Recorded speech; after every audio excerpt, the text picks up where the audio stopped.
সৌম্য সরকার, তবে চমক হিসেবে আছেন সাব্বির রহমান। রাখা হয়েছে সাইফুদ্দিন ও ইনজুরিতে থাকা সোহানকেও। জাতীয় দলে সুযোগ পাওয়া ক্যারিয়ারে দ্বিতীয় অভিষেক হবে বলে মনে করেন সাব্বির। আমাদের টিমের এটা একদম শুরু থেকেই কনসিস্টেন্সি নিয়ে একটা প্রবলেম আছে, তো আশা করি নেক্সট ম্যাচে আমাদের ছেলেরা ভালো খেলবে। খেলার আগে তো বেশি কথা বলার সুযোগ নেই, বেস্ট অফ লাক জানিয়েছি আর তাদের কথা শোনার চেষ্টা করেছি। তৃতীয় টি-20তে সাব্বির সৌম্য দলে ফিরেছেন। আসিফ মাহমুদের নির্দেশে বাদ ইমন হৃদয়। দর্শক বিস্তারিত জানতে ভিডিওটি না টেনে একেবারে সম্পূর্ণ দেখতে থাকুন। এশিয়া কাপে টিকে থাকার লড়াইয়ে নামছে বাংলাদেশ। গ্রুপ পর্বে গুরুত্বপূর্ণ ম্যাচ আফগানিস্তানের বিপক্ষে। মাঠে নামার আগেই বড় পরিবর্তনের ঘোষণা দিল বাংলাদেশ ক্রিকেট বোর্ড।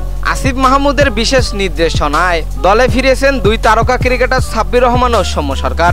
দীর্ঘদিন পর এই দুই হার্ড হিটারকে একসাথে দলে দেখার উচ্ছ্বাস সমর্থকদের মধ্যে।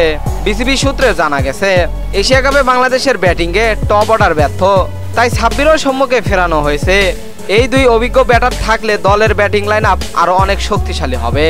অন্যদিকে বড় ধাক্কা খেলেন তরুণ ওপেনার পারভেজ ইমন এবং মিডল অর্ডারের তাওহিদ হৃদয়। দুজনেই বাদ দেওয়া হয়েছে তৃতীয় টি-20 স্কোয়াড থেকে। এদিকে ইতিমধ্যেই সংযুক্ত আরব আমিরাতে পৌঁছে গেছেন সাব্বির রহমান ও সৌম্য সরকার। আফগানিস্তানের বিপক্ষে তাদেরকে মাঠে নামার সম্ভাবনা প্রায় নিশ্চিত। তো দর্শক, 26 নম্বর জুটি কি বাংলাদেশের সুপার ফোরে তুলতে পারবে, নাকি আবারও ব্যাটিং ধস নামবে টাইগার শিবিরে? কি মনে হয় আপনাদের? জানিয়ে দিন এই বিষয়ে আপনাদের গুরুত্বপূর্ণ মতামত আমাদের ভিডিওর কমেন্ট বক্সে। এতক্ষণ আমাদের সঙ্গে থাকার জন্য অসংখ্য ধন্যবাদ।